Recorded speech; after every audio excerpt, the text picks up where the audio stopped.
नमस्कार. तर मी जान्हवी जाधव एका नवीन व्हिडिओसोबत तुमच्या सगळ्यांचं खूप सारं स्वागत करते. तर आज आपण पाहणार आहोत शिवलिंगावर अभिषेक करताना सर्वप्रथम काय अर्पण करायला हवं.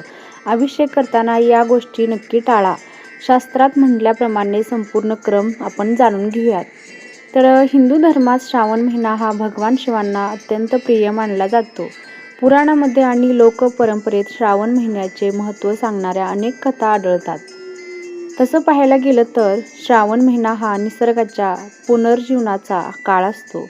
पाऊस, हिरवळ आणि नवीन जीवनाची सुरुवात यांचे प्रतीक म्हणून हा महिना ओळखला जातो. भगवान शिव हे संहार आणि नवसृजनाचे अधिपती मानले जात असल्याने या काळात त्यांची उपासना विशेष फलदायी मानली जाते. म्हणून या काळात शिवपूजा, रुद्राभिषेक, जप, उपवास आणि दान यांना विशेष धार्मिक महत्त्व आहे. शिवलिंगावर अभिषेक करताना सर्वप्रथम काय अर्पण करावे आणि हा विधी करण्याची योग्य पद्धत कोणती, याबाबत अनेकांना प्रश्न पडतो. धार्मिक मान्यतेनुसार जाणून घेऊयात. त्याआधी आपल्या चॅनलला नक्की सगळ्यांनी सबस्क्राईब करा आणि व्हिडिओ स्किप न करता सगळ्यांनी नक्की पहा. तर शिवलिंगावर अभिषेक करताना सर्वप्रथम काय अर्पण करायला हवं तर ते पाहूयात आपण. पंचांगानुसार यंदा श्रावण महिना हा 13 ऑगस्टपासून सुरू होतोय. धार्मिक मान्यतेनुसार या काळात श्रावण महिना सोमवार, महाशिवरात्री किंवा प्रदोष व्रताच्या दिवशी शिवलिंगावर अभिषेक करण्याला विशेष महत्त्व आहे. भगवान शिवांची पूजा ही अत्यंत साधी पण तितकीच प्रभावी मानली जाते. विशेषतः शास्त्रानुसार अभिषेक करताना काही विशिष्ट क्रम पाळल्यास पूजेचे धार्मिक महत्त्व अधिक वाढते, अशी श्रद्धा देखील आहे. सर्वप्रथम स्वच्छ जल अर्पण करावे. तर धार्मिक मान्यतेनुसार शिवलिंगावर अभिषेक करताना सुरुवात नेहमी स्वच्छ पाण्याने करावी. शक्य असल्यास तांब्याच्या किंवा पितळेच्या भांड्यातील जल वापरावे. जल अर्पण करताना ओम नमः शिवाय या मंत्राचा जप करावा. जल हे शुद्धीकरणाचे प्रतीक असल्याने शिवलिंगाची प्रथम स्नान पूजा याने केली जाते. तर गंगाजल अर्पण करा उपलब्ध असल्यास. धार्मिक मान्यतेनुसार साध्या जलानंतर गंगाजल अर्पण करणे शुभ मानले जाते.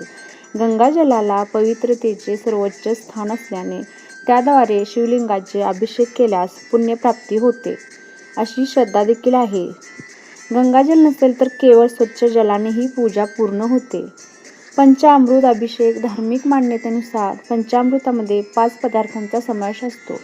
दूध, दही, तूप, मध, साखर हे 5ही पदार्थ एकत्र करून किंवा स्वतंत्रपणे शिवलिंगावर अर्पण केले जातात.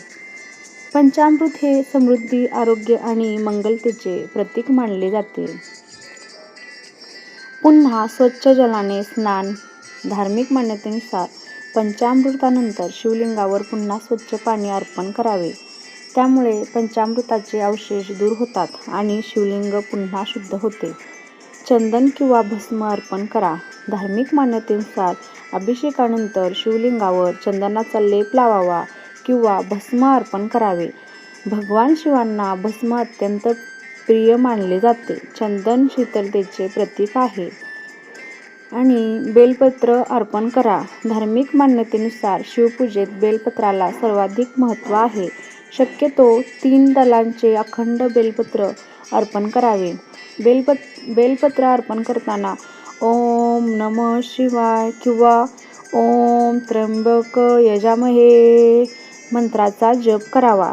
भगवान शिवांना प्रिय वस्तू अर्पण करा. धार्मिक मान्यतेनुसार यानंतर श्रद्धेनुसार पुढील वस्तू अर्पण करता येतात. तर कोणत्या आहेत त्या वस्तू आपण पाहूयात. धतुराचे फूल किंवा फळ, आघाड्याची पाने, पांढरी फुले, आकाची फुले, उसाचा रस. काही परंपरांमध्ये फळे आणि नैवेद्य देखील दाखवतात. धूप आणि दीप अर्पण करा. अभिषेक पूर्ण झाल्यानंतर धूप आणि धुपाचा किंवा तेलाचा दिवा लावून आरती करावी. त्यामुळे पूजा पूर्णत्वास जाते. नैवेद्य देखील दाखवावा. धार्मिक मान्यतेनुसार फळे, खडीसाखर, गूळ, खोबरे किंवा घरात तयार केलेला सात्विक नैवेद्य भगवान शिवांना अर्पण करावा. तर आरती आणि प्रदक्षिणा. धार्मिक मान्यतेनुसार शेवटी शिवाची आरती करून शक्य असल्यास 3 किंवा 5 प्रदक्षिणा घालाव्यात. काही परंपरांमध्ये शिवलिंगाच्या जळहरीला ओलांडत पूर्ण प्रदक्षिणा घालत नाहीत. जळहरीपर्यंत जाऊन परत फिरण्याची पद्धतही प्रचलित आहे. अभिषेक करताना कोणत्या गोष्टी टाळाव्यात? तर हळद आणि कुंकू शिवलिंगावर अर्पण करणे अनेक शैव परंपरांमध्ये टाळले जाते. तुळशीची पाने भगवान शिवांना अर्पण केली जात नाहीत. केतकीची फुलं अर्पण करणे शास्त्रानुसार निषिद्ध मानले जाते. तर पूजा घाईघाईत न करता शांत आणि भक्तिभावाने करावी. तर हा असा आपला व्हिडिओ होता. तर तुम्हाला कसा वाटला नक्की मला कॉमेंट करून सांगा आणि कशा प्रकारचे व्हिडिओ तुम्हाला पाहायला आवडतील हेही मला कॉमेंट करून नक्की सांगा. आणि व्हिडिओ आवडल्यास आपल्या व्हिडिओला लाईक करा, बेल आयकॉन ऑन करा, म्हणजे जेणेकरून माझे नवीन व्हिडिओ आले की त्याची नोटिफिकेशन तुम्हाला मिळेल. तर चला भेटते पुन्हा अशाच एका नवीन व्हिडिओसोबत. तोपर्यंत सगळ्यांनी नक्कीच काळजी घ्या.